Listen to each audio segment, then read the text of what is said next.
Muy buena gente, ¿cómo están? Quien les habla es Lucas Richie en un nuevo video y esta vez vamos a inaugurar una nueva sección y vamos a hablar de la ideología de varios personajes, empezando específicamente por Ryomen Sukuna de Jujutsu Kaisen, el cual es el villano antagonista principal de la serie, y en esta serie de videos vamos a analizar cuál es su forma de pensar, cómo es que ve el mundo desde su perspectiva para comprender un poco más cuáles son las acciones del personaje y entender sus motivaciones y acciones. Como siempre, si dejan un like y un comentario me ayudan para que yo siga haciendo estos videos para ustedes todas las semanas. Bien, podemos analizar bastante el personaje, especialmente con los datos que hemos recibido en los últimos capítulos del manga. Alerta de spoiler de los últimos capítulos más actuales de la serie. Podemos conocer a Ryomen Sukuna, que es un hechicero de la era Heian que se fue metamorfosando casi a una maldición, pero no está ni del lado de los humanos ni del lado de las maldiciones. Es un personaje que siempre estuvo de su propio lado,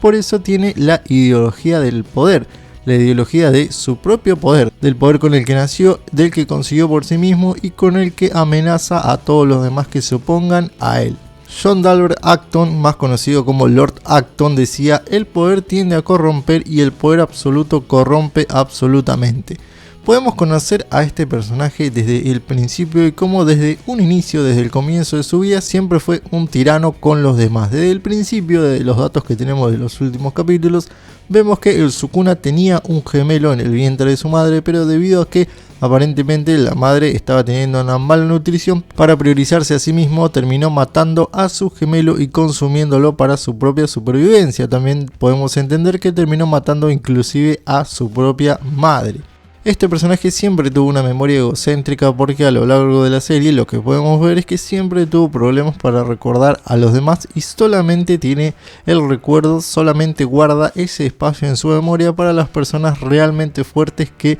pueden compararse o acercarse un poco a él y por eso son relevantes y cobran importancia. Sin embargo, los insectos o las personas que termina asesinando sin ningún poder o que no representan una amenaza para él, no las recuerda. Una importante señal de esto es cuando logra matar a Satoru Gojo, cuando logra ganarle y le dice que lo felicita, que fue bastante entretenido la pelea con él y que nunca va a olvidar su nombre. Una enorme señal de respeto, pero al mismo tiempo es una señal de desprecio hacia todos los demás que no recuerda sus nombres después de haber peleado contra ellos, demostrando que Gojo sí tenía el valor suficiente al menos para que sea recordado por el Sukuna, inclusive si cayó contra él. Otro ejemplo que tenemos de esto es cuando el Sukuna posee el cuerpo de Itadori en el incidente de Shibuya y Uraume se acerca a hablar con él. Sin embargo, aunque tiene una apariencia que pareciera levemente diferente a la que tenía en la era Heian, no lo reconoce en primera instancia, sino que tarda un poco e inclusive tiene que preguntar si realmente es Uraume, por lo cual no tiene el interés o los rasgos suficientes para recordar inclusive a su propio lacayo.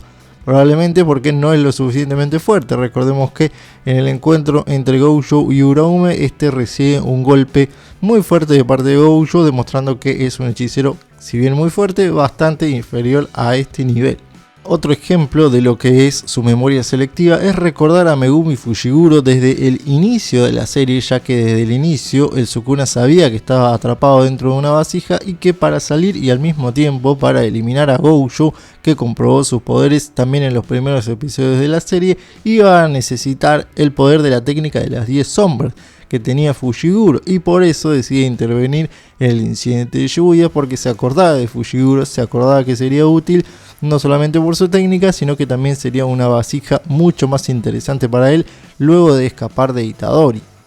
Eso es una muestra clara del ejercicio egocéntrico del poder por sobre los demás, inclusive en lo que es el espacio de su propia memoria. El siguiente rasgo que tenemos que destacar del ejercicio de la ideología del poder de parte de este personaje es la pleitesía. Es un personaje que desde la era Heian, como vemos en los recuerdos de Yorozu, es un personaje que en el Festival de la Cosecha siempre hay que rendirle homenaje y hay que rendirle tributo. Todos los hechiceros tenían miedo, todas las casas de la era Heian le temían y si no le rendían tributo eran eliminadas, ya que inclusive personajes absolutamente fuertes y competentes hechiceros de la era Heian como Yorozu fueron eliminados rápidamente por él, lo que demuestra que aplica su poder y su tiranía contra todos los demás sin importarle los resultados. siendo un personaje que cree que merece ser adorado y alabado por su poder y que no solamente los demás lo ponen en el pedestal de el más poderoso, sino que él mismo quiere apropiarse de este puesto por propia voluntad, creyendo que su poder es lo suficiente para lograr estar ahí. Uno de los deseos más grandes de este personaje, pese a que no es inmortal,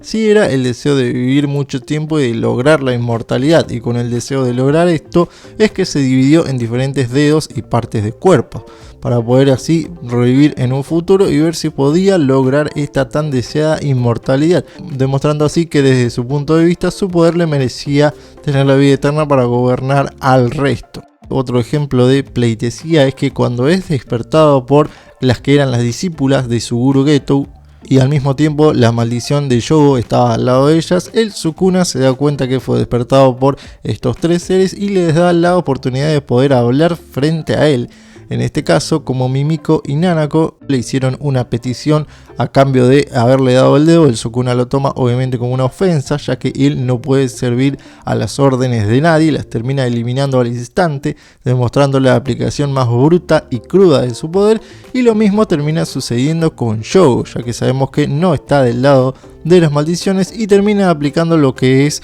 su negación del otro, o sea, negar a un personaje que es más débil.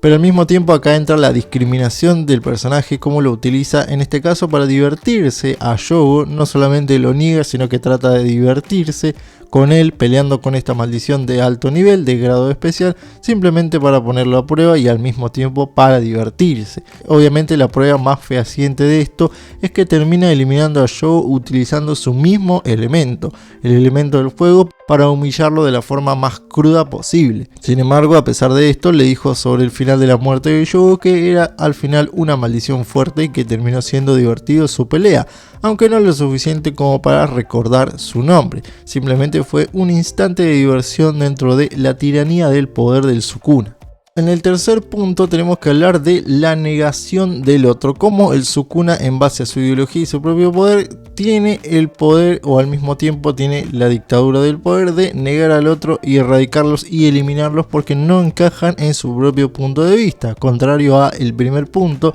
donde en su memoria egocéntrica recordaba a los poderosos. Con la negación del otro tiende no solamente a no recordarlos, sino a eliminarlos. El caso más claro de este es el que sucede con Maki en la pelea de los últimos capítulos, donde, contrario a él que defiende la hechicería y que trata de cada vez mejorar e improvisar en lo que es el mundo de los hechizos y la hechicería, el caso de Maki es que decidió perfeccionar el cuerpo y la fuerza física. Por eso el Sukuna tenía gran interés en Maki, pero no por recordarla, sino para eliminarla y erradicarla, porque la ve como una amenaza directa contra sus intereses y contra su propia ideología. Por eso, en cuanto la ve, dice que ella le dio una tarea que es la de eliminarla y reafirmar así su propia autoridad en base a su poder. Otro claro ejemplo es el gran desprecio por Itadori. ¿Por qué? Porque Itadori es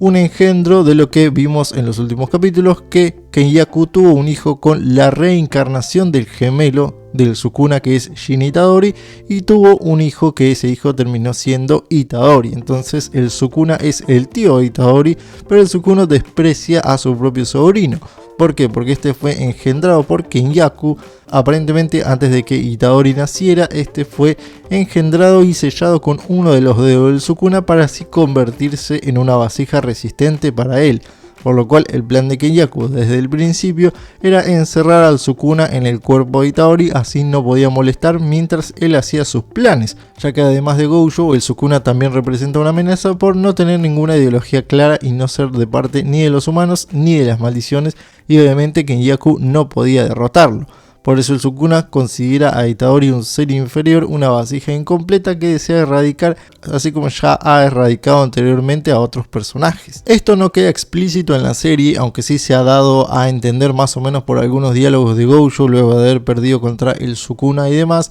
Pero el Sukuna básicamente se basa en la negación del otro porque nunca ha recibido amor verdadero Y esto parecería que se debe, o la deducción que hago yo, es que se debe a que nunca encontró dentro de la serie un personaje lo suficientemente fuerte para que le haga frente y para compartir ese podio de la soledad del poder, ya que como explica Gojo en esta retrospectiva luego de perder, es que el lugar del poder absoluto es muy solitario, porque las personas a tu alrededor terminan no entendiéndote y no llegando a tus propias capacidades, y uno termina aislándose, y esto es lo que sucedió con el Sukuna desde el momento en que nació, o aparentemente aplicando su ideología del poder desde el momento que nació hasta que se pudo consagrar como el rey de las maldiciones. Por lo cual inclusive si había personajes que querían amarlo, como el caso de Yorozu, la cual sacrificó su vida no una sino 2 veces para estar con él nunca la reconoció y nunca retribuyó a estos sentimientos,